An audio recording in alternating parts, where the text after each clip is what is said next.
안녕하세요. 안녕하세요. 오늘은 경제 알아야 바꾼다 또는 주진영의 경제 민주화 8회인가요? 네.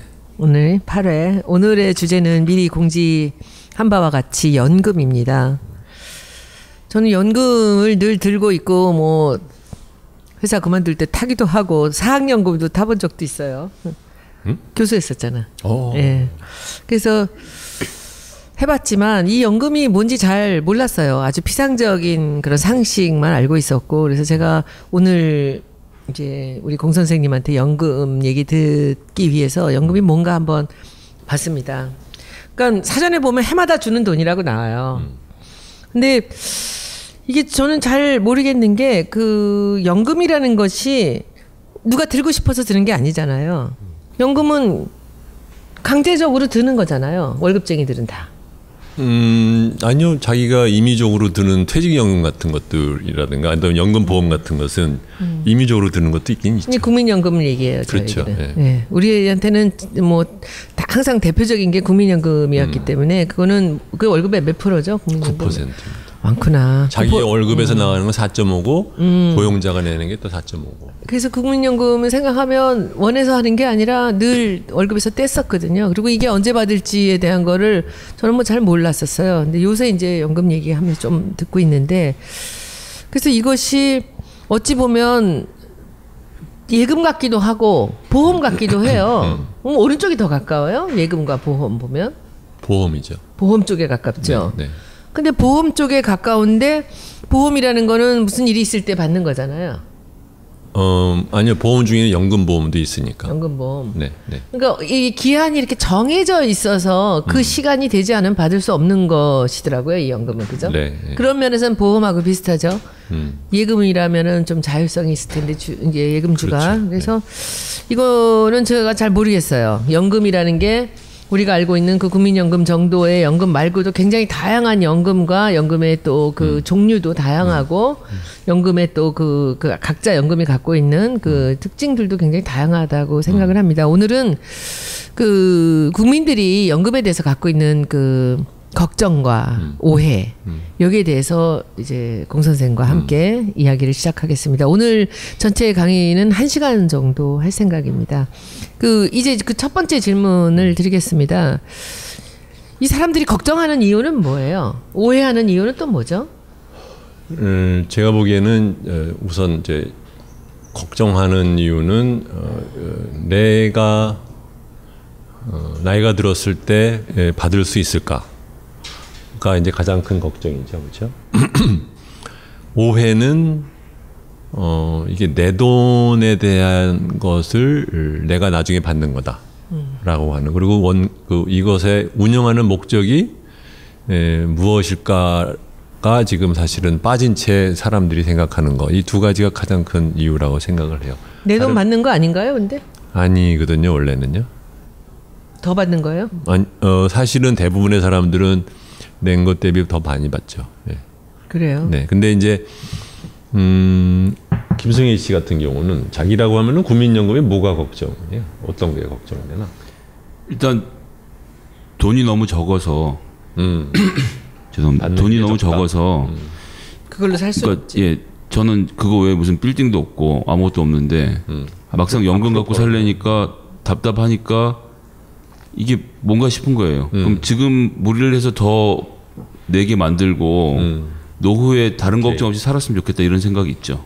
그것도 말하자면 일종의 오해에 연유된 걱정인 거에 속해요. 여기서 나중에 설명해 드릴게요. 다른 그러니까 소위 말하면 돈이 있을까 플러스 돈 받는 것이 너무 작아서 그걸로 내가 노후 생활을 할 수 있을까? 그거인 것이죠. 그냥 말 나온 김에 이제 설명을 할게요. 연금을 원래 이제 국민연금 또는 이제 국가가 운영하는 연금의 목적은 근본적으로 뭐에 있냐면 노년층의 빈곤을 막기 위해서 하는 거예요.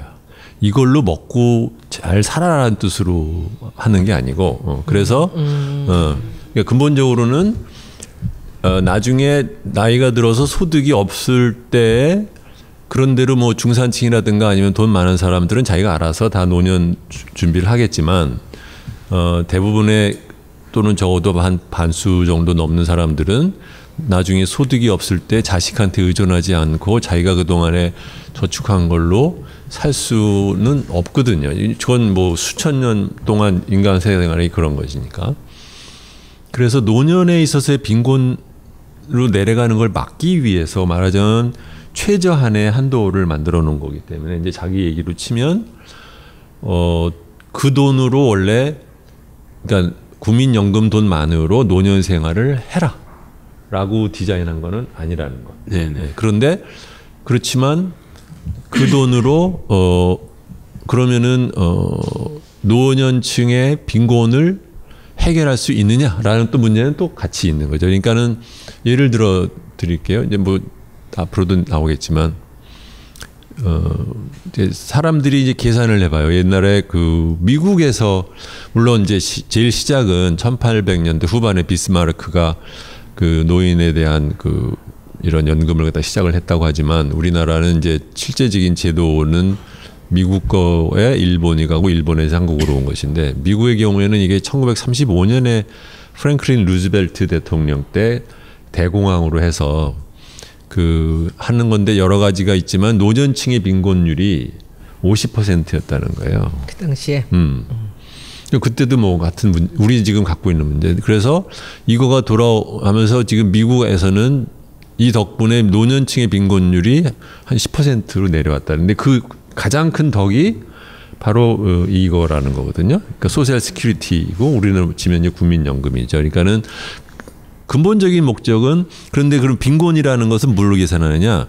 전체적인 중간 소득을 쭉 높은 사람부터 낮은 사람까지 쭉 줄을 세우면 가운데에 해당되는 소득의 반 아래인 사람을 상대적인 빈곤이라고 치는데 거기에 드는 사람이 미국도 이거 없으면 노인의 반이 그러니까 미디안 인컴, 중간 임금의 반도 안 되는 25% 아래로 내려간다라는 거거든요. 한국도 마찬가지예요. 그러니까는 현재 국민연금이 가장 잘못됐다라고 하는 것을 많은 사람들은 뭐 인구가 줄면 어떻게 된다, 뭐 돈이 없어진다 이런 걸로 얘기를 하는데 사실은 정말 근본적인 문제는 현재 우리 사회의 노인의 빈곤 문제를 해결하지 못하고 있다라는 것이 국민연금의 가장 큰 문제예요.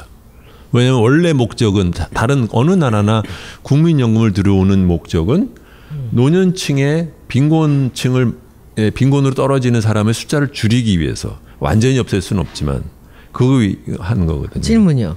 그럼 우리는 월급에서 계속 그 연금을 냈잖아요. 네. 그런데 우리가 낸 거를 제가 받는 거잖아 나중에. 그거에 비례하죠. 어느 정도는요. 완전 비례는 안 그런데 하지만. 그러면은 네. 그 월급쟁이 생활을 했던 적이 없는 노인들은 못 받잖아요. 그렇죠. 그러니까는 내가 낸 돈, 그러니까 목적이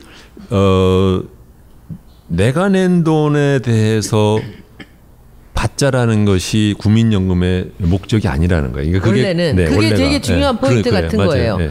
그러면은 근데 그것이 왜 우리한테 이렇게 오해가 되느냐? 이제 그거를 생각을 오해가 해요. 아니라 사실 아니에요? 지금 우리 어머니 같은 분이 국민연금 못 받잖아요. 돈을 낸 적이 없으니까. 그렇죠.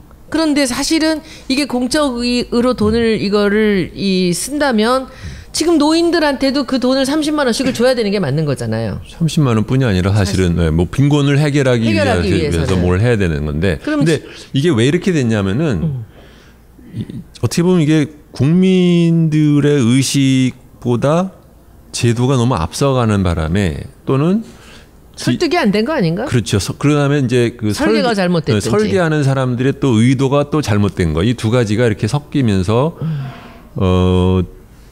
문제가 생긴 것 같아요. 그러니까 원래 취지를 가 완전히 그 상실된 채 지금 30년이 지나는 바람에 사람들이 원래 취지가 뭐였느냐를 잊어버린 거죠. 네. 그럼 원래 취지에서 지금 제일 어긋난 건 뭐예요? 제일 어긋난 것은 돈을 붓지 않았어도 88년에 도입할 때부터 돈을 붓지 않은 그 당시의 노인들한테도 돈을 드렸어야 되는데. 그렇죠. 네. 근데 그때는 그 돈을 내는 사람들한테 좀 불만이 있을까봐 그걸 하지 않은 거 아닐까요? 그렇기도 하고 또 하나는 뭐냐면 국민연금이 이제 들여올 때 배경이 88년 얘기인데 그 당시에 조금 얘기를 좀 이게 소위 말하면 우리나라의 경제 체제에서 관료가 성장 위주로 자금을 갖다 모아가지고 기업에다가 투자를 해서 그래서 경제 성장하자는 그 사고 방식의 연장이에요. 뭐냐면 77년 7월에 국민의료보험이 이제 시작이 돼요. 제가 그걸 왜 기억하면 제가 77학번이니까. 네, 근데 쓸데없는 걸 기억하는 거죠. 근데 그때 정책 당국자들 사이에서 굉장히 논란이 많았는데 관료들은 의료보험 하지 말고 연금 하자. 그때. 연금보험 하자. 그때 왜 그랬느냐? 그 사람들이 무슨 국민의 무슨 빈곤을 걱정해서가 아니라 그걸로 강제저축으로 쓰고 싶었던 거예요. 근데 기껏 돈을 사람들의 월급에서 퍼센티지로 빼서 그거를 의료 지원하는 데서 야 그거는 소비하냐 이렇게 생각을 했던 거거든요. 그 생각이 그대로 88년에 넘어왔을 때도 뭐였냐면 자초지금 저도 제일 정확하게는 몰라요. 왜냐하면 이제 국민연금 시작을 누가 어떻게 드라이브를 하게 됐는지는 저도 정확하게 모르는데 그것도 결국은 뭐 정치적인 생각을 했겠지만 그 당시에도 마찬가지예요. 그 당시에도 이 돈을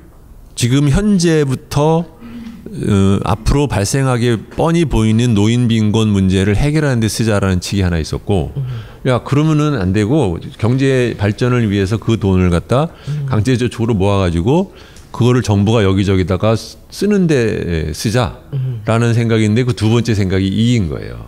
이기면서 처음에 그 당시부터 노인들이 오갈 데 없거나 아니면 자식들이 그 서포트를 못하게 되어 있는 사람들한테 주는 그 원래 목적이 홀랑 빠진 채 30년이 오다 보니까 그러면서 그 당시에 자 보면은 자 당장의 혜택은 없는데 돈은 사람들한테 부과를 해야 돼요.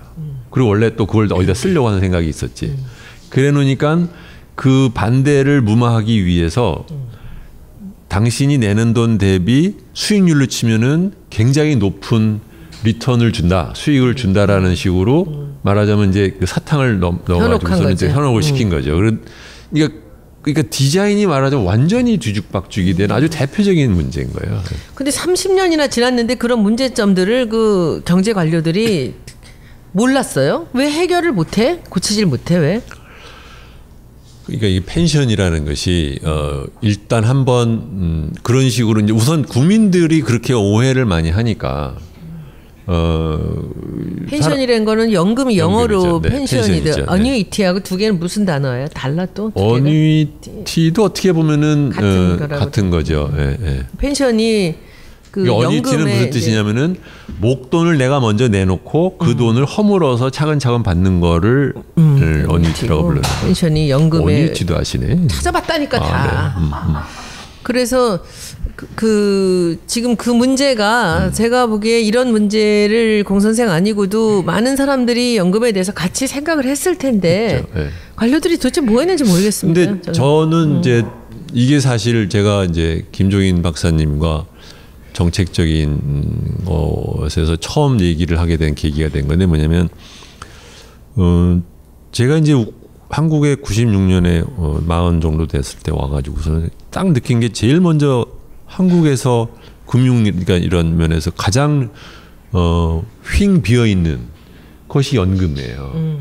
그러니까는 서구에서는 이게 국민연금이 됐든 아니면 개인연금이 됐든 온통 사람들의 머릿속에는 연금이 엄청난 비중을 차지하고 있어요. 그렇기 때문에 뭐 여러분들 소설 같은 걸 보더라도 펜션이 얼마다 이렇게 하면은 몇 년 더 하면 내 펜션이 나온다 이런 얘기들이 굉장히 여러 있었는데 저는 사실 한국에 살 때는 그게 뭔지를 모르니까 무슨 말을 하나 그랬는데 이제 미국 가서 살아보니까 이 사람들 머릿속에서는 펜션 그러니까 연금이 엄청난 중요한 걸로 되어 있는데 한국에 와서 사람들은 얘기해보니까 아무도 몰라. 관심도 없어. 경제학자랑 만들어도 몰라.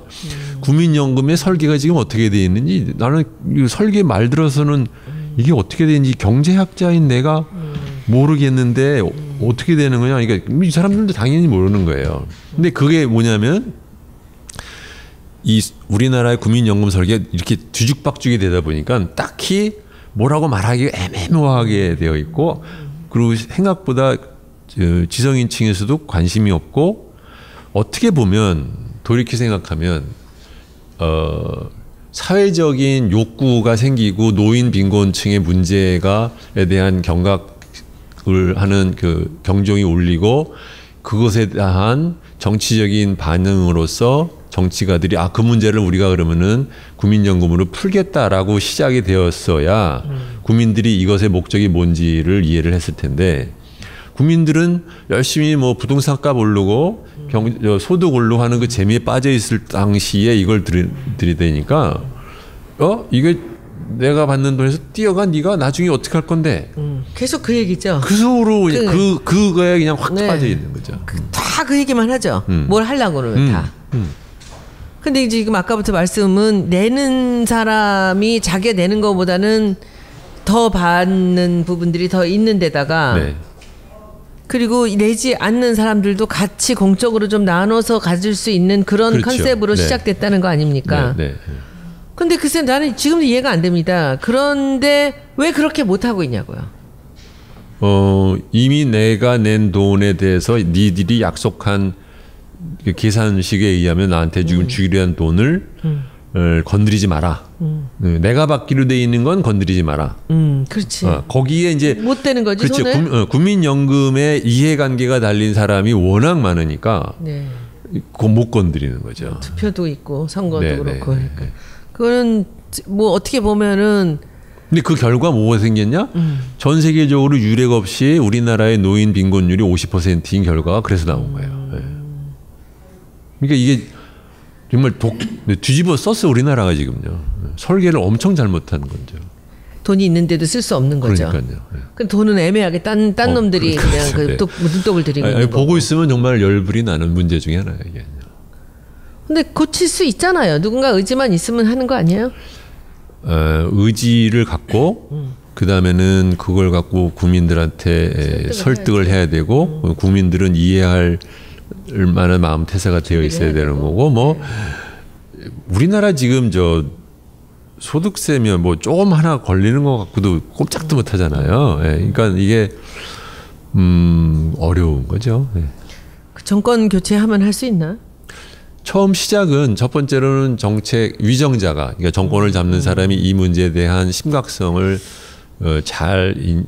문제뿐이 아니라 이 구조에 대한 인식을 잘 해야 되고 두 번째로는 그러면은 그것을 어떻게 차근차근 천천히 풀어갈 건지에 대한 생각을 장해야 되고 그 다음에는 그걸 갖고 국민들한테 대규모적으로 설득해야 되는데 그렇게 생각하면 지금 설득해야 될 게 지금 벌써 8번 하지만 엄청 많잖아요. 그러니까 뭐부터 설득하는 거냐. 제가 보기에는 대통령이 우리가 지금 하는 얘기 중에서 한 3개 정도나 할 수 있을까요? 3개 하면은 정말 100점일 거예요. 처음에 시작할 때 지금 이 말씀들 네. 이거는 이제 연금이 계속해서 설명하죠. 국민연금 말고도 또 다른 연금들이 많이 있잖아요. 그렇죠. 예. 그러니까 이제 연금이라고 하면은 크게 보면은 국민연금. 이거는 노년의 빈곤을 막기 위한 최후의 보루로서 설계가 됐어야 되는 건데 안 된 게 있죠. 어쨌든 국민연금이 있고 그 다음에는 퇴직연금 있죠. 이것은 내가 직장을 오랫동안 다닌 사람들이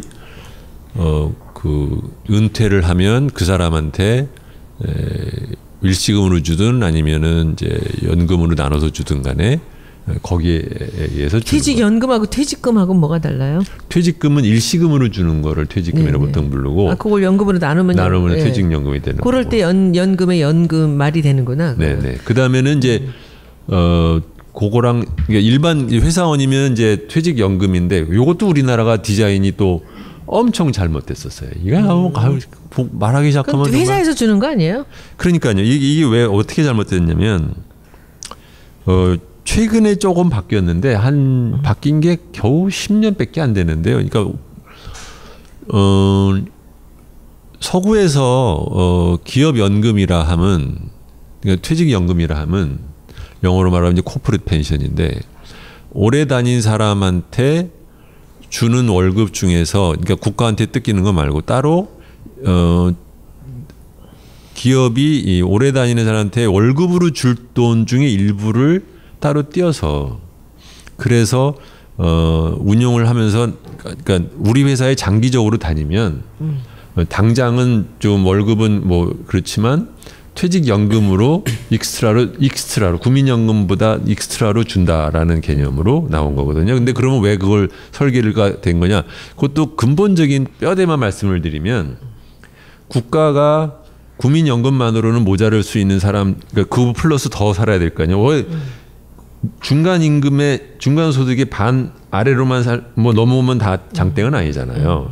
그러니까 그거 익스트라에 해당되는 걸 어떻게 하냐면 국가가 장려하기 위해서 그렇게 퇴직연금에 넣는 돈은 소득세에서 면세를 시켜줘요. 그럼 면세된 돈에 대해서 불리니까, 그렇죠. 그러니까 나중에 받을 때 훨씬 목돈이 돼 있는 거죠. 그러니까 어떻게 보면은 국가가 세금이라고 하는 세금 면세라고 하는 혜택을 줘서 그 사람으로 하여금 장기 저축을 추가로 하도록 유도를 하는 제도였어요. 우리는 안 그래요? 우리도 그랬어요. 그런데 문제는 기업이 그러면은 그 돈을 나중에 줘야 되잖아요. 그러면은 언제 기업이 망할지 모르고 그때 돼서 돈이 있을지 모르지 않습니까? 그렇기 때문에 원래는 그거를 따로 띄어서 해야 되는데 한국은 장부상으로만 부채라고 말을 해놓고 그 돈을 그냥 기업이 그냥 마음대로 쓰는구나. 썼어요. 근데 그것을 막아야 되는데, 그러니까 그 문제를 근데 공무원들도 알았는데 이제 말하자면은 기업들이 나 옛날에 우리나라 맨날 돈 없어서 부채 많이 쓸 때잖아요. 그러니까 맨날 자금난에 시달리는데 그 돈을 매년 띄어가지고 못 쓰게 하면 나 자금난 생긴다라고 해서 막았던 거예요.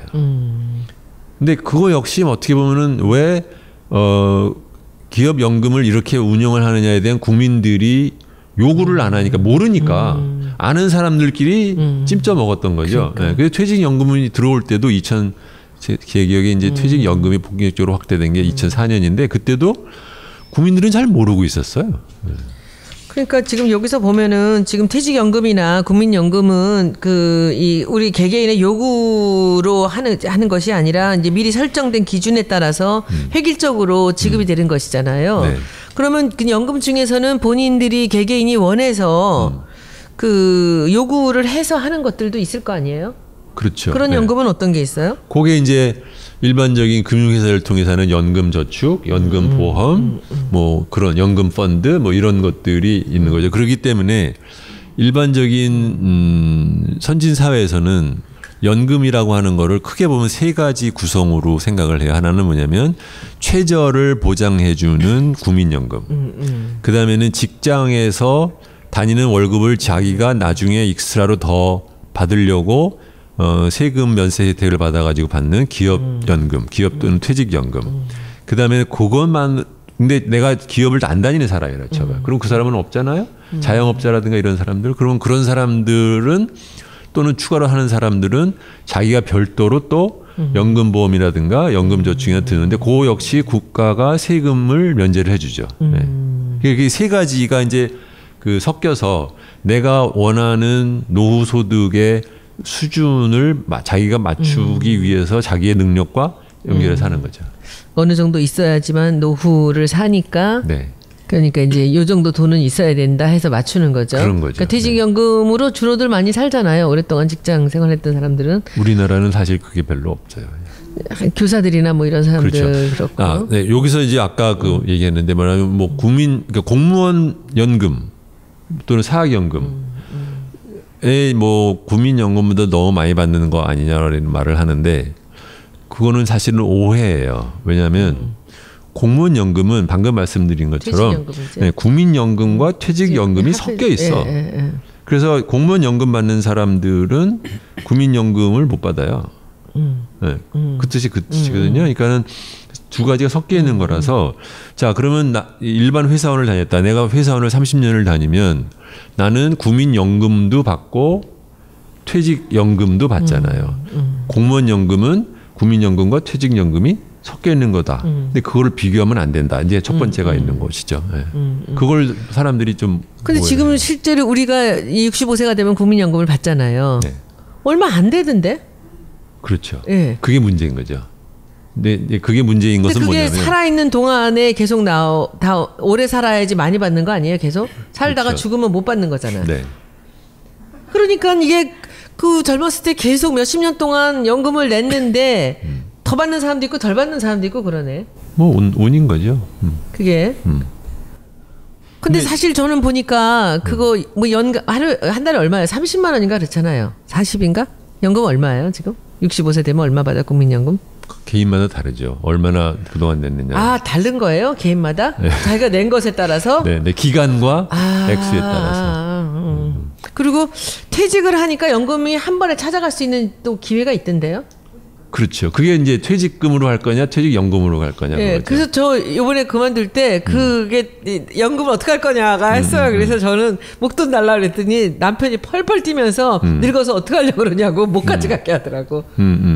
그게 그렇죠. 근데 그게 얼마 안 되더라고요. 제가 보기에. 하여튼 근데 그러니까는 그 보험하고 비슷한 게 바로 그거군요. 사고가 나면 돈을 받고 사고 안 나면 돈을 못 받는 보험이라는 게 나중에 이제 또 기회가 되면 말씀을 드릴 보험의 근본적인 원리는 뭐냐면 어떠한 상황이 발생했는데 그 상황을 내가 대처할 수 있는 능력이 전혀 없을 것을 대비해서 미리 위험을 갖다 사람들끼리 나눠 가지는 거죠. 그런 뜻이 이제 보험이에요. 보험은 투자가 아니라 소비를 하는 거예요. 그러니까는 위험에 대한 미리 돈을 갖다 그냥 받는 거니까. 그러면 뭐 연금 보험이 무슨 말이냐? 그러니까 사실 연금 보험이라는 표현은 좀 웃기는 표현이긴 하죠. 네. 근데 뭐 부가식이 있고 적립식이 있다는데 그게 무슨 뜻이에요? 그거는? 그게 이제 부가식은 뭐냐면 지금 당장 받는 사람한테 주는 돈을 그 사람이 얼마를 냈느냐에 너무 생각하지 않고 지금 주기로 한 약속한 돈을 현 세대에 있는 사람들한테 거두어서 부과해서 갖고 온 돈으로 지금에 있는 노인들의 빈곤을 막는다라는 게 부가식인 거고 적립식은 나중에 그 이제 주는 돈을 옛날에 이 사람이 낸 돈에 의한 것에 기초해서 준다. 그래서 안 냈으면 안 준다. 그게 이제 적립식인 거예요. 근데 한국은 완전히 부가식도 아니고 완전히 적립식도 아니지만 사실은 적립식의 대부분인 거죠. 그럼 우리가 그 공약에서 뭐 노인들을 20만 원씩 준다, 30만 원씩 준다는 게 이 돈에서 나오는 거예요? 아닙니다. 어디서 나와요, 그거는? 그거는 국가 세금에서 나와요. 세금에서? 따로 별도에. 네. 그러니까 그게 문제인 거예요. 뭐냐면은 그러니까 애초에 국민연금을 이렇게 설계를 하고 국민들이 이렇게 오해를 하고 있기 때문에 그다음에 이제 그 이해관계가 이제 말하자면 이제 정해지고 나니까 지금 당장 이제야 느끼게 됐어요. 그러니까 말해, 이게 노인 빈곤이 너무 심하지 않아? 라는 걸 이제 2000년 지나서 이제 느꼈어요. 뭐 뭔가를 줘야 되는 거 아니야? 근데 뭐야? 내가 돈 주기로 한 것을 뺏어 주면 결국 내 돈 없어지는 거 아니야? 건드리지 마. 그렇게 되니까 국민연금에서 주지를 못하고 별도의 세금에서 거둔 국가 재정에서 주는 걸로. 그렇게 된 거죠 지금. 이중으로 돈이 그러면 나가는 거네요. 이중으로 나간다 할 수는 없어요. 왜냐하면은 중간하잖아. 그러면 제가 만약에 늙어가지고 나는 국민연금에서도 돈을 받고 노인들 그 돈도 받는 거예요? 아니요. 안 받아요, 그건 또? 그렇죠. 아주 가난하면, 아주 가난하면은 받고, 근데 지금 기초 노령연금이 기초 생활자 뭐 이런 건가? 그러니까 70%한테 주게 되어 있으니까, 그러니까 70%인 사람한테는 현재 기준으로 보면 70%인 사람은 기초 노령연금을 소득이랑 연동을 해서 20만 원에서 10만 원 사이를 받고 플러스 자기가 낸 것에 의한 국민연금을 추가로 받는. 여기 또 그러면 아까 그 사학연금 우리 얘기했죠. 교사들 네네네. 사학연금하고 공무원연금은 비슷한 거예요, 그렇게? 네. 공무원연금 받는 사람들도 국민연금을 합해서 받는 거란 얘기죠. 네. 두 개를 따로따로 받는 건 아니고 네, 그래서 공무원들도 퇴직하면 교사들 같이. 그거는 제가 지금 정확하게 제가 알기로는 사학연금도 받으면 그 숫자가 이렇게 어릴 때면은 국민연금 대상자가 아닌 걸로 알아요. 왜냐하면 이 사람들은 국민연금에 해당되는 그 돈을 내질 않았어요. 공무원들은. 네, 특히 교사들은.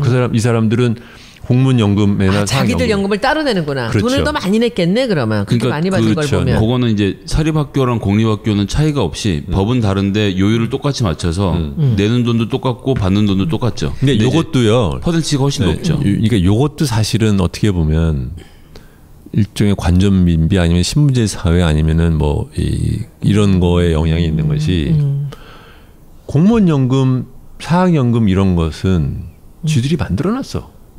자기들끼리. 진즉기. 그게 중요하다고 생각했어. 근데 일반 국민한테는 그걸 적용할 생각을 안 한 거야. 왜냐면 그 민의를 수렴한다는 게 어려우니까 그랬던 거 아닐까? 근데 그 사람들은 돈을 훨씬 많이 내잖아요. 아니 훨씬 많이 내고 안 내고가 아니라 펜션이라는 거니까 연금이라는 것이 노년에 중요하다는 것을 자기들끼리는 아는 거지. 자기들끼리. 네, 퇴직이 시간이 정해져 있으니까. 근데 이게 재밌는 게요. 홍콩에도 공무원 연금, 교사 연금은 옛날부터 있었어요. 그러다가 국민연금이 도입된 게 2001년이야. 네. 그런 식으로 말하자면 그 약간 그 교육받은 층들끼리의 연금은 자기들끼리 만들어 놓고 아는 사람들끼리는 모르는 사람용은 안 만들어 놓다가 이제 국민들의 요구가 많이 어떻게 보면 이게 민주주의의 성숙이랑도 연결이 되는 거예요, 사실은요. 그게 이제 이 파이가 적으면은 의견을 수렴하기가 쉽거든요. 그런데 제가 보기에는 지금 그 공무원 연금이나 사학연금은 분명히 돈을 더 많이 낼 거예요. 그 많이 내지 않고 많이 받을 수 있나? 그건 자기네 안에서의 계산으로 하는 거예요. 그러니까 그렇죠. 국민연금과 사학연금은 다른데 사학연금은 누가 안 내줘요. 자기가 갖고 있는 돈 안에서 운용하는 거예요. 이거는요. 완전히. 민간보험회사랑 똑같아요. 제가 연금을 몇 번을 받을 기회가 있었던 게 그런 거구나.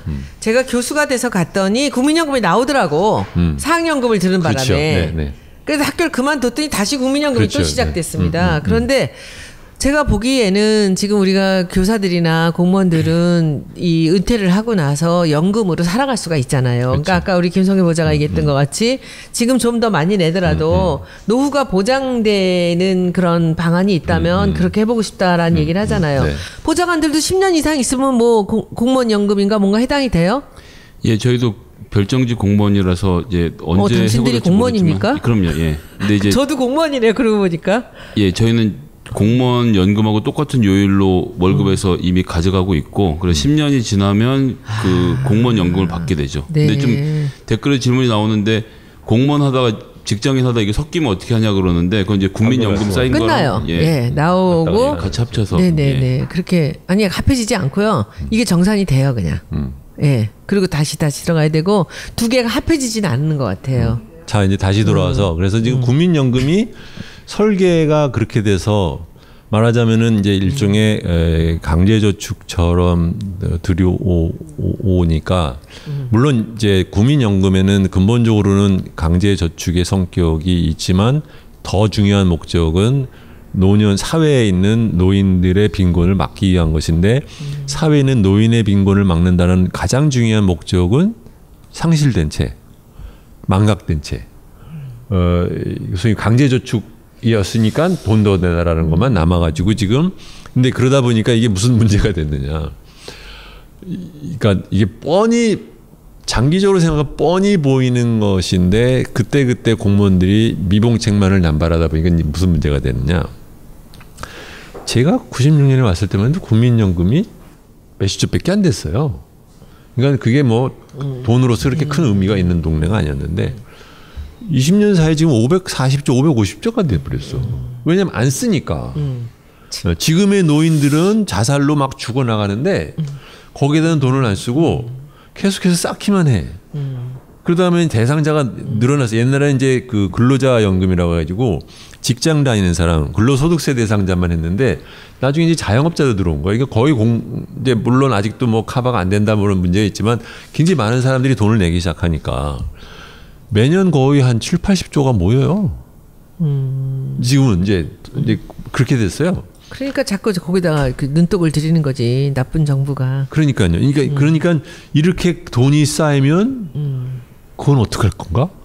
생각을 전혀 안 한 거예요. 근데 그러니까 제가 말씀드린 게 이거를 그러니까 나는 저는 한국 와가지고서 아니 이렇게 뻥 뚫린 구멍을 아무도 안 보고 있고 그 앞으로 닥치는 문제가 뻔히 보이는데 아무도 얘기를 안 하고 있고 하도 갑갑한데 사람이랑 얘기를 하면은 아무도 얘기할 상대가 없고 관심도 없고 근데 유일하게 이거 그러니까 얘기가 통했던 사람이 유종일 박사랑 김종인 씨인 거예요.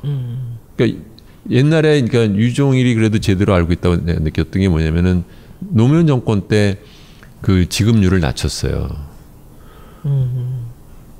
굉장히 잘못한 정책이에요. 지급률을 낮췄다는 게 무슨 지급률? 그러니까 돈을 돈 조금 주는 준다고? 액수, 네네. 그거를 그러니까 말하자면 이제 그 중요한 기준이 되는 게 뭐냐면 그 평균 소득의 몇 %를 주느냐라는 기준으로 이제 보는 거거든요. 근데 그 숫자를 평균 소득의 타겟 퍼센티지를 낮추는 방식으로 바꿨단 말이죠. 그때 누가 했어요? 경제 관료는 누구였어요? 글쎄요. 재무부 장관이 누구였는지는 모르지만 저 보사부 장관은 유시민 씨였어요. 연금 개혁은 유시민 장관이 했던 걸로 저는 그렇게 기억을 하는데. 근데 그건 담당 부서에 불과하지 그 전체적인 코디네이션은 그거는 굉장히 중요한 거기 때문에 이제 경제 관련 부서들이 다 정권 차원에서 한 거죠. 근데 그거를 유정일 교수가 그 비판하는 칼럼을 쓴 거예요. 그러니까 저게 지금 미친 짓이다.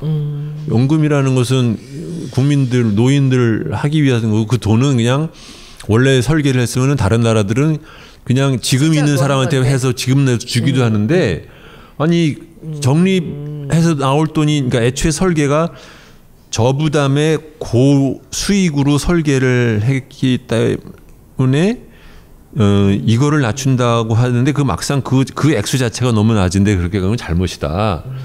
그 얘기를 하는데 제가 얼마나 반갑던지. 그러면 지금 우리가 국민연금을 갖고 저렇게 이제 주식 투자를 하고 막 이런 걸 하고 있고 지난번 얘기에서는 그걸로 이제 집을 지어서 청년들한테 집을 이제 임대를 하자라는 얘기를 하셨잖아요. 그러면 지금 사학연금이나 공무원연금이나 또 이렇게 왜 우리가 군인들 군인 공제회 같은 것도 마찬가지로 그런 군인 공제는 집단 아니에요? 군인연금 플러스 쟤네들이 또 익스트라 더 낸 거예요, 그거는. 그렇죠. 근데 저는 그러니까 그 사람들이 돈을 더 내서 자기들의 노후를 보장하려고 그룹은 그런 일을 해놨잖아요. 해놨어요. 네. 잘하고 있어요? 운용을요? 네. 그런 대로 잘 하고 있는 것 같아요. 이게 또 말하자면 은근히 이제 모르는 급급한 내용인데 공제회라는 게 있잖아요. 네네. 행정공무원 공제회도 있어요. 네네네. 그러니까 그 공제가 무슨 뜻이냐? 공동으로 객출한다는 뜻이잖아요. 연금 있는데 연금 말고도 자기네들이 따로 또 객출을 돈을 해요. 내는 거지. 자발적으로 네. 돈을 모아. 근데 이 사람들이 보세요. 행정공제회는 국민이 해가지고서는 이권에 빠삭하잖아요. 정부 어떻게 돌아가는 걸 잘 아니까. 그러니까 그 정부랑 이렇게 연결돼서 수익성 높은 것에는 싹싹 들어가. 그래서 수익률이 제법 높게 나와요. 잘 안 보이죠? 근데 군인공제회 같은 데는 아파트도 짓고 뭐 시행사로 참여도 하고 많이 그러잖아요. 아니 그런 식으로 이제 네. 말하자면 이제 그 일종의 그 펀드가 된 거예요. 돈을 잘 굴리나 봐요. 될 때도 있고 안 될 때도 있고 그래요. 그거는 뭐 자기네들의 실적에 따른 거니까. 그럼 국민연금도 그런 식으로 이렇게 어떤 주인의식을 갖고 어떤 정부인가가 누군가가 이것을 제대로 잘 굴려서 이 국민연금을 낸 사람들한테 혜택이 돌아가게 할 수 있는 조금 더 그게 이제 고민을 해야 되는 게 아닌가? 요게 개별 그 단위를 생각하면 그렇게 생각할 수 있어요. 그런데 이게 일정 규모가 커지고 나면 그 구성의 오류라고 말하는 거가 이제 터지는 거예요. 무슨 말이냐? 국민연금이 예를 들면 지금 550조예요. 앞으로 2,000조까지 된다고 해요. 지금 지금 우리나라 GDP가 한 1,500조 되니까 그러면 한 20%잖아요. 그러면 이게 예를 들어서 30, 40%까지 간다. 이거는 국민 경제 성과랑 그냥 같이 가는 것이지 이거를 뭘 대단하게 뭘 어떻게 해가지고 수익률을 더 낼 수가 없어요. 그러니까 그 수익률을 낸다는 뜻은 경제 전체의 수익률 중에서 높은 데를 자기가 가져간다는 뜻은 그 나머지 사람들은 수익률이 낮은 데 투자하는 거랑 똑같은 얘기거든요. 그러니까 이게 매치고 복구하고 나면 아무것도 남는 얘기가 없는 게 되는 거예요. 그래서 그러니까 작은 공제회 운영과 국민연금이라고 하는 것은 많이 다르다. 전혀 다르다는 거죠.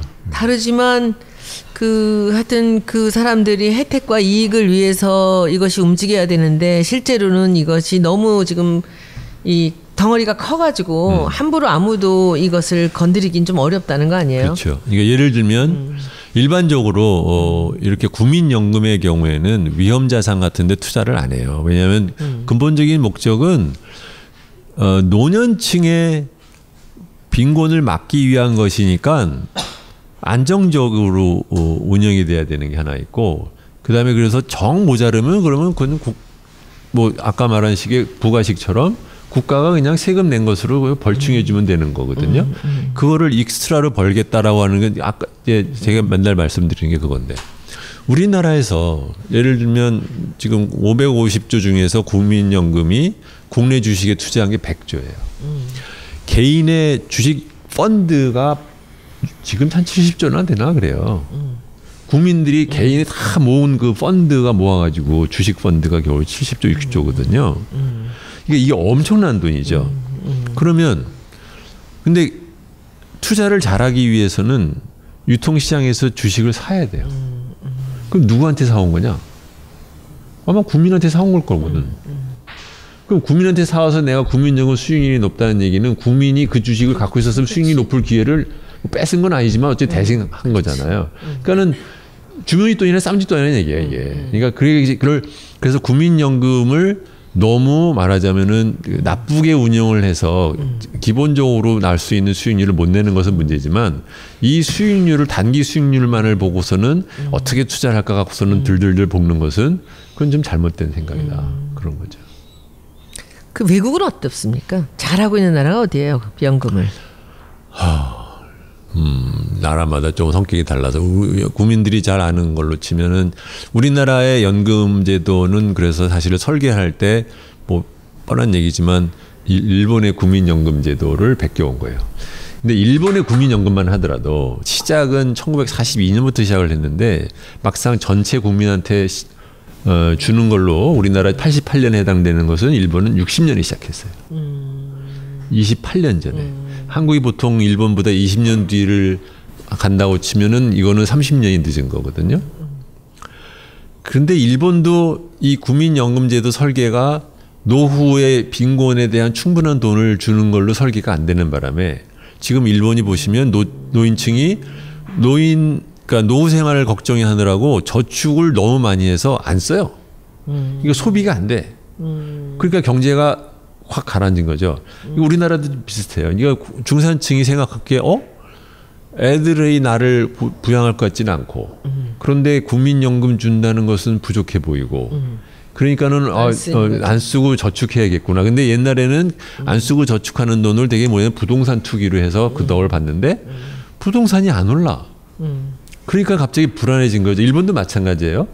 그러니까 그 사람들이 까먹고 있었던 이유가 부동산이 올랐기 때문에 이거는 연금 대신으로 생각했는데 부동산이 안 오르니까, 그리고 근데 너무 올라가지고 없는 사람들은 또 그것 때문에 또 뭐 이렇게 되니까 이게 소비가 이제 안 일어나고, 그러니까 전체적으로 가라앉는 거예요.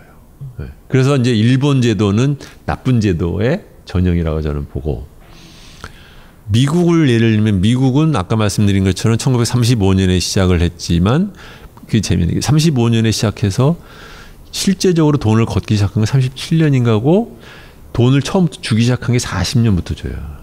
노인한테 네. 주기 시작을 하는 거거든요. 그런데 미국은 어떻게 운영을 하느냐? 현재는 처음 시작할 때 2%를 걷는 걸로 시작을 했다가 천천히 올라서 70년대 초에 9% 우리나라처럼 됐다가 지금은 12%를 걷어요. 총 합쳐서 12%를 걷는데 여기는 완전히 이제 말하자면 적립식이에요. 아니 이제 부가식이에요. 그래서 그 트러스트 펀드라고 하는 데다가 신탁 펀드에다 넣어놓고 그 돈은 미국 국채만 사요.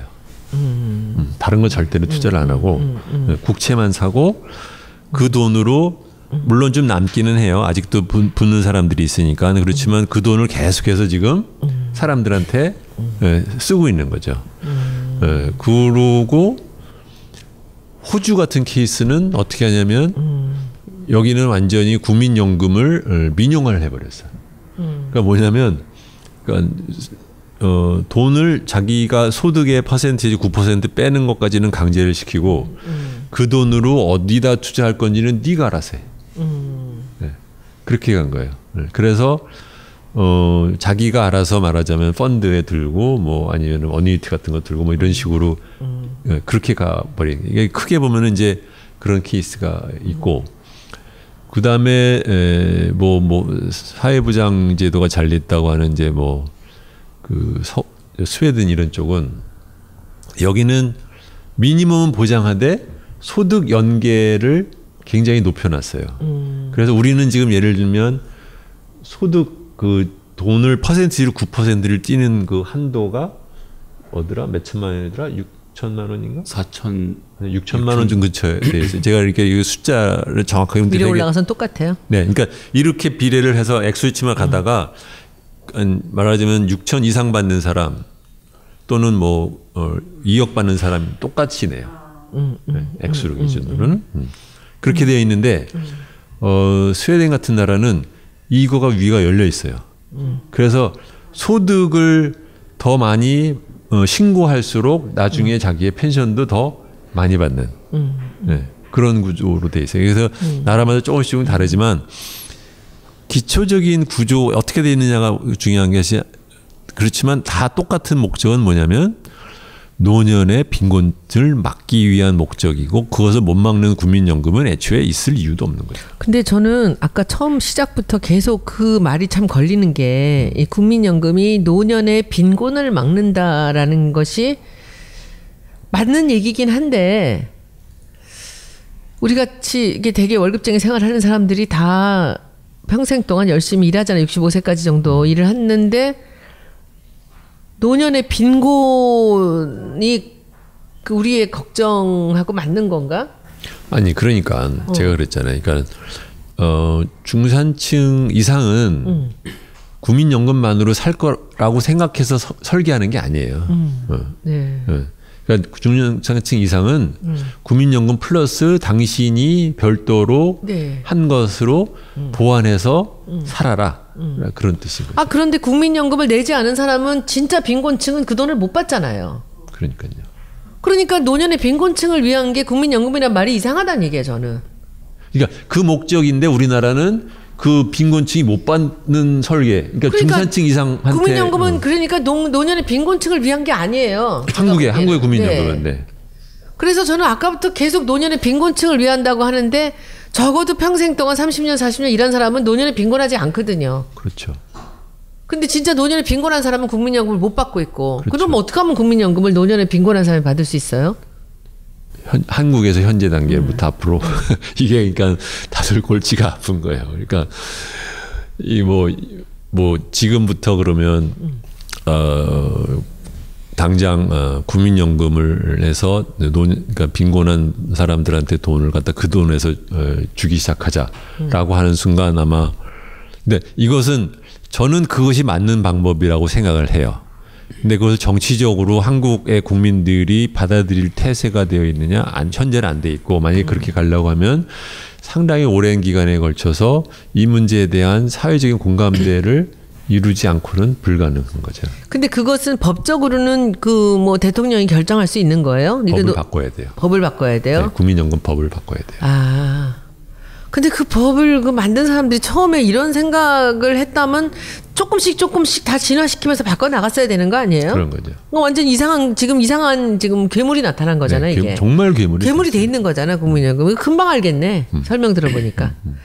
근데 그게 실제로 받아야 될 사람들은 못 받고 그리고 큰 도움도 안 되고 그러니까 그냥 뜯기는 것만 좀 억울하다는 생각이 늘 들고 그래요. 거기다가 이제 이것이 전혀 생각지 못한 문제. 아까 또 하나가 큰 문제가 있는 게 이거는 민간보험처럼 내 돈을 불려서 받는 제도가 아닌데 그렇게 사람들이 오해하는 것 플러스 그렇게 생각하는 것을 유지가 불가능해진 문제가 생긴 거예요. 뭐냐면 애들을 안 낳아. 그러니까. 왜냐하면 국민연금이 유지가 되기 위해서는 국민이 있어야 돼. 근데 국민이 줄어. 그러니까는 예를 들면 이 사람들이 오해하는 거예요. 뭐냐면 국민연금 얘는 뭐 2037년부터 뭐 내려가서 뭐 이제 고갈된다. 왜 고갈되냐면 사람이 없어서 고갈되는 거야. 그게 이제 좀 더 쉽게 얘기하셔야 돼요. 난 이 경제학자분들이 돈을 내는 국민이 있어야 되는 거예요. 그러니까 연금을 내는 국민이 있어야 되는 거죠. 그러니까 지금 설계 자체가 자기가 그러니까 일반적으로 그 돈을 받아서 굴려가지고 네. 줄 수 있는 돈 대비 네. 더 많이 주는 걸로 설계가 되어 있을 뿐만이 아니라 그 경제가 어느 정도 규모가 나와야 그 소득의 퍼센티지로 띄어서 줄 거 아니에요. 네. 그렇죠? 쌓을 것도. 네, 네. 근데 경제가 인구가 적어지고 성장률이 떨어져서 애초에 GDP 숫자가 적어지면 그러면은 각출할 돈도 적어져. 연금 내는 사람이 줄어들기 때문에 거죠. 국민연금이 문제인데 네. 그러니까는 지금 그 말씀이 지난번 얘기하고도 맥락이 통하는 게 국민연금을 낼 국민을 늘리는 데다가 지금 국민연금을 쓰자는 맞아요. 얘기잖아요. 네, 네, 네. 그럼 그게 지금 그 주택을 해서 신혼부부들한테 결혼하고 애를 낳게 만든다는 거 말고 또 다른 방안이 있다면 뭐가 있을까요? 국민연금을 써서 국민연금을 내는 사람을 늘리는 방안으로. 그러니까 국민연금 돈에서 뽑아가지고 예를 들어서 무슨 뭐 보육원을 짓는다든가 이런 식으로 이렇게 직접으로 집어넣는 것은 그것은 조금 약간 좀 아까 말씀하신 어쨌든 수익률을 내야 되는 문제인데 이거를 현재 금융적인 수익률은 전혀 없지만 이게 나중에 국가 경제가 커지고 국민이 많아지면 나중에 받을 수 있다는 것만으로 얘기를 하기에는 설득력이 약하니까. 그럼 교육부 예산으로 누리과정 같은 거 해서 이쪽으로 국민연금을 그런 받으면 거죠. 되잖아요. 그러니까 바로 우리가 얘기하는 게 바로 그거죠. 왜냐면 아무로나 국민연금이 위험자산 주식 같은 데 투자하는 것이 적절하지도 않거니와 국민이 없어지면 아무 소용이 없는 얘기니까 니네들이 아무로나 채권을 국채에다 사야 되는 돈이 있으니 그 돈을 정부가 말하자면 구체적으로 생각하면 정부가 재정 적자를 일으켜서 임대주택을 짓고 또는 보육원을 짓는 데 돈을 쓰고 그 돈에 하는 재정 적자는 국채를 발행하고 그 국채를 국민연금이 받아서 사주고 뭐 그렇게 가면은 누이 좋고 매부 좋고 그렇죠. 하는 거라는 그런 그렇죠. 얘기죠. 결국은 지금 노인들 30만 원씩 주는 것도 결국은 그것을 이쪽으로 네. 국민연금 쪽으로 연계가 되는 그런 어떤 그 이 금융의 네. 뭔가 이렇게 플로우를 만들어 그것도 주면 마찬가지인 거예요. 뭐냐면은 이게 목적이 딱 구분이 돼 있다는 면에서 국민연금 보험료가 하는 것이지만 결국은 큰 그림을 치면은 국가가 그 사람들의 소득에서 퍼센티지를 띄어서 어디다가 쓰는 거라는 거죠. 그렇죠. 근데 국가가 띄어서 요 돈으로 나중에 낸 사람한테만 주는 돈으로 하는 것도 있지만 국가가 띄어서 지금 노인한테 주는 돈으로 쓴다. 근데 그거를 국가 재정에서 쓴다는 것은 똑같은 거죠. 그러니까. 저는 이제 오늘 1시간만 딱 하기로 했어요. 이제 5분 남았습니다. 근데 제가 보기에는 돈이 있기 때문에 세상에 그 제일 어려운 것들은 기본적으로 돈이 없을 때는 굉장히 어려워요. 근데 지금 이 연금이 쌓여 있기 때문에 그 정권 바꿔서 우리가 좀 아주 치밀하고 뭔가 좀 그 연구를 많이 하면 이거 해결할 수 있지 않을까 생각이 드는데요. 적어도 5년 정권으로 치면은 어렵고요. 예. 이거는 그러니까 우선 국민의 동의와 합의 프로세스를 근데 참 내가 참 안타까운 게 우리나라 연대 의식이 약하다라는 것을 자꾸 말씀드리는 게 그건데 노인 지금 빈곤층 50%인데 이게 정치적인 이슈가 안 돼요. 아무도 관심이 없어. 그저 선거 때나 한번 30만 원 주고 20만 원 주고 이런 걸로만 튀지 이 자체를 국민이 모두 우리의 문제니까 우리도 나이가 들면 저렇게 될 거니까 그쵸. 이렇게 풀자라는 생각을 하는 그게 이렇게 안 만들어져요. 그게 이제 아까 제가 말씀드린 거하고 그게 연관이 있는 거예요. 이 지금 정치를 하는 사람들이나 사회 지도층 사람들은 내가 노인이 돼서 국민연금 받고 사는 사람들이 아니거든요.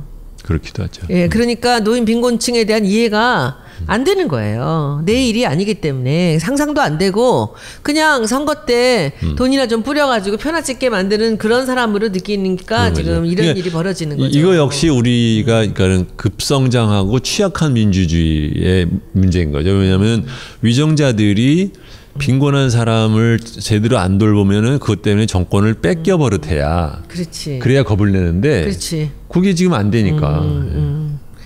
근데 그렇게 그 사람들을 돌보지 않아서 정권을 뺏기려면 어떻게 해야 되나? 빈곤한 사람들이 나서야 되는데, 그러니까 청년들이 나서야 되는 거야 이것도. 그렇죠. 그러니까 이게 참 그 깝깝한 게 우리가 급성장을 했기 때문에 이 국민연금이 잘못돼서 가장 많이 피해를 보는 노년층이 그 자기들을 전혀 돌보지 않는 정권을 도려 더 지지를 하잖아요. 그 사람들은 전체적인 정치의식이라든가 민주주의의 교육을 덜 받은 사람들이다 보니까. 그러니까 참 안타깝죠.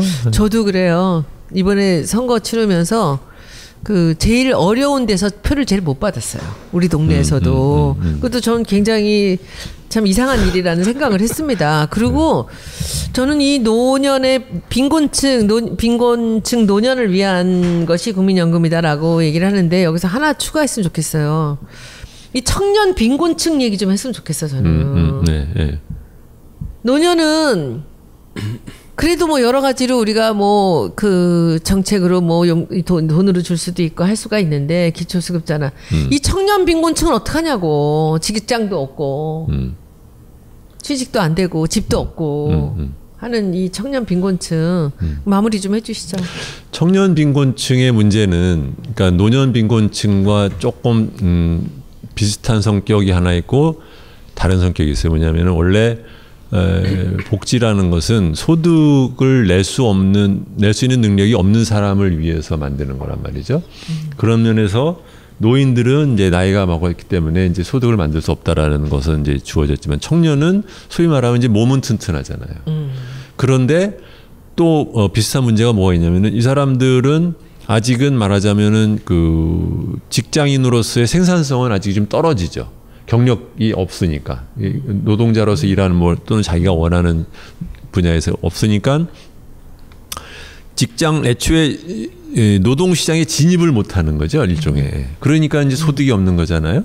근데 이 문제는 그게 서양에서도 그러니까 이 문제를 어떻게 보면 청년 수당이라는 걸로 푸는 것이 그러니까는 일정한 나이까지는 보통은 한 24, 5세까지 정도 하는데 어느 정도의 아주 그걸로는 먹고 살기는 불가능하지만 적어도 미니멈은 어느 정도는 줘요. 그래야 처음에 나한테 알맞는 직장이 무엇인지를 찾는데 정 말도 안 되는 그 착취를 당하면 나와서 그만둘 수 있는 그 여지가 있잖아요. 근데 지금은 그런 것을 밑에서 보장해 주는 것이 없으니까 아무리 이제 소위 말하면 착취를 당해도 그걸 못 벗어나는 문제가 있는 거죠.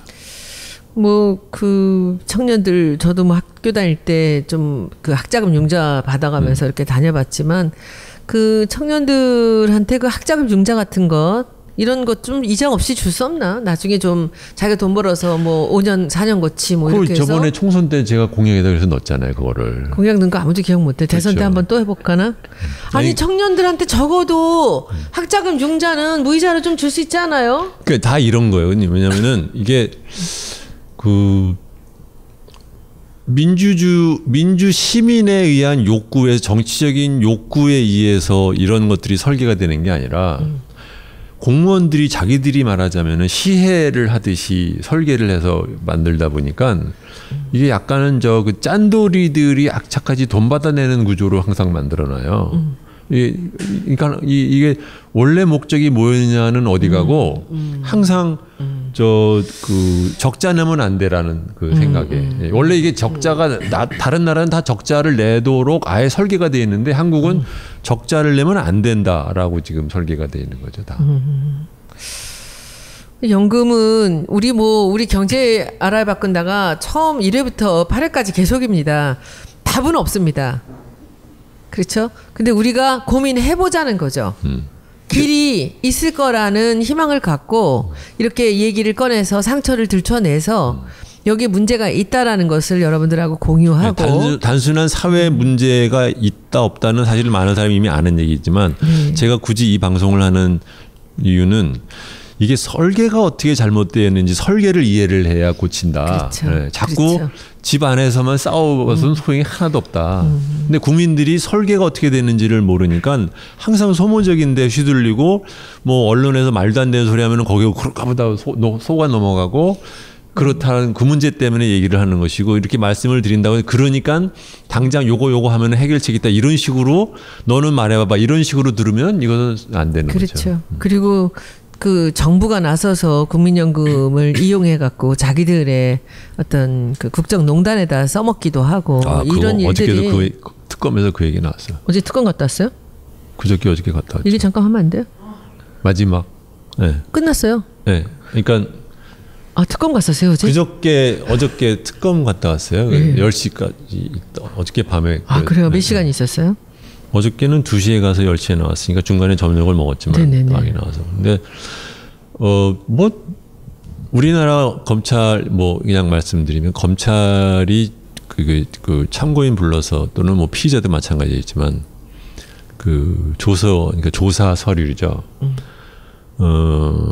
그거를 만드는 방법이 굉장히 비효율적이에요. 뭐냐면 쭉 어떻게 되는 겁니까를 먼저 쭉 들어요. 그러니까 그걸 이제 뭐 검사도 전문가가 아니까 쭉 듣고 나서는 그럼 대강 얘기의 얼개를 갖다 자기가 잡고 그다음에 그걸 기초로 Q&A 그러니까 문답을 한 것처럼 자기가 얼개를 만들어요. 그다음에는 그 얼개에 맞춰서 다시 한번 물어보고 그러면 제가 거기에 대답을 해주면 거기에 해서 고치고 그러니까는 물어가면서 이게 고치는 거를 저는 앉아 있다가 어떨 때는 한 2-30분 만에 하나 질문하면 대답해주고 자기 딴에 이제 문장을 만들어야 되니까 그렇죠? 네. 하면서 해야지 그걸. 하면서 해야지. 그 들어가면서 고치면서 가고 또 물어보고 해야지. 그런 거죠. 근데 어떨 때는 이제 뭐 질문에 해당되는 걸 자기가 어떤 식으로 질문을 하는 걸로 해야 전체적인 그 플로. 왜 그러냐 우리나라는 이게 재판정에서 증인을 불러서 일종의 제가 증인으로 간 거잖아요. 그러니까 미국 같으면 재판정에 가서 증인으로서 진술하는 것을 검사가 대신 물어서 요령 있게 정리를 해서 판사님한테 주는 거예요. 그 판사는 그걸 법정에서 부르면 시간이 너무 오래 걸리니까 그 요약 보고서를 딱 정리된 걸 보는 거죠. 그게 우리나라의 그 재판하는 방식이거든요. 그래서 이제 그게 이렇게 비효율적인 거죠. 그러니까 저도 어저께 불평하기를 아이씨 이렇게 시간 쓸 거면 내가 안 왔다 내가 아예 나는 또 그렇지. 그 승질 안 부렸어 거기서는? 성질 부려봤자 아무도 안 받아주지. 내가 있어야 받아주지. 그게 아니라 검사가 까맣게 어린 사람이에요. 어린 사람한테 승질을 부릴 일이 아니죠. 그래도 뭐 하여튼 여러분들 우리 정권 바꾸고 국민연금을 우리가 다시 설계를 할 때 우리 같이 민의를 모을 때 여러분들 꼭 동참해 주셔야 되고요. 그리고 저는 항상 그렇게 생각합니다.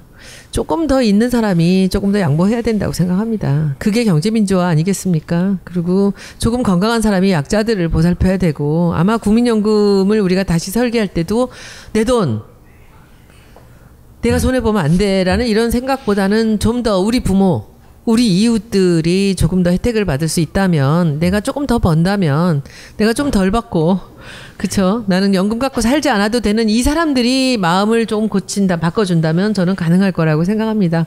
오늘 방송 오늘은 깔끔하게 1시간 5분에서 끝냅니다. 그리고 다시 8회 오늘 끝내고요. 이제 9회 이제 기다려 주시고요. 9회는 금융인가요? 네, 뭐 국민연금 나온 김에 이제 금융 쪽 좀 얘기를 금융의 얘기는 뭔가요? 금융 소비자로서 알고 있어야 되는 것, 주의해야 되는 것. 주의해야 되는 것. 근데 제가 보기에는 그다음에 이제 그것을 우리나라의 그 금융 감독 체제가 어떻게 잘못돼 있어서 이런 문제가 생기는지 뭐 이런 것들. 그러니까 근데 이제 소비자들이 알고 싶은 거는 이제 그것보다는 금융 생활을 내가 어떻게 해 나가는지. 근데 네. 우리 공 선생 같이 안 써서 돈 버는 사람들은 이거 얘기해도 도움이 안 될 것 같은데. 금융 소비를 좀 우리가 좀 소비 경제 활동을 좀 해야지 나라도 잘 돌아갈 텐데 이렇게 안 쓰고 오늘도 똑같은 옷이에요. 아닌데요, 이거는. 아 똑같은데요? 달라요? 조금 얇은가요? 제가 저 2개가 있어요. 이게. 두 번째 이것도 옷이에요. 진짜 이거. 옛날 옷이에요. 그지? 카라가 이렇게 뒤때까지 내려오는 게 어쨌든 좋은 옷이에요. 그래서 우리 금융을 어떻게 우리가 효율적으로 자기가 번 돈을 금융생활을 통해서 뭔가 그 금융을 활용할 수 있는지, 그리고 금융의 그 구조는 어떻게 움직이고 있는지에 대해서 이제 9회에 다시 말씀드리겠습니다. 여러분들 설 잘 지내시고요. 새해 복 많이 받으십시오.